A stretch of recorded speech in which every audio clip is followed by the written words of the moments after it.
দক্ষিণ পশ্চিম বঙ্গোপসাগর ও এর কাছাকাছি এলাকায় অবস্থান করা ঘূর্ণিঝড় ফিনজালে উত্তর পশ্চিম দিকে অগ্রসর হচ্ছে।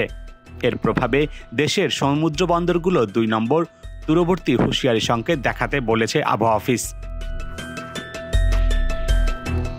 শনিবার সকালে ঘূর্ণিঝড় নিয়ে আবহাওয়া অফিসের ১০ নম্বর বিশেষ বিজ্ঞপ্তিতে এ তথ্য জানানো হয়। এতে বলা হয়, ঘূর্ণিঝড় ফিনজাল শনিবার সকাল ৬টায় চট্টগ্রাম সমুদ্র বন্দর থেকে ১,৬৫০ কিলোমিটার দক্ষিণ পশ্চিমে, কক্সবাজার সমুদ্র বন্দর থেকে ১,৬০৫ কিলোমিটার দক্ষিণ পশ্চিমে, মোংলা সমুদ্র বন্দর থেকে ১,৫০৫ কিলোমিটার দক্ষিণ পশ্চিমে এবং পায়রা সমুদ্র বন্দর থেকে ১,৫১৫ কিলোমিটার দক্ষিণ পশ্চিমে অবস্থান করছিল।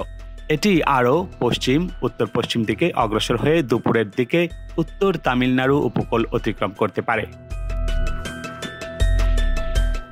ঘূর্ণিঝড় কেন্দ্রের ৫৪ কিলোমিটার মধ্যে বাতাসের একটানা সর্বোচ্চ গতিবেগ ঘন্টায় ৬২ কিলোমিটার, যা দমকা হাওয়া অথবা ঝড়ো হাওয়ার আকারে ঘন্টায় ৮৮ কিলোমিটার পর্যন্ত বাড়ছে।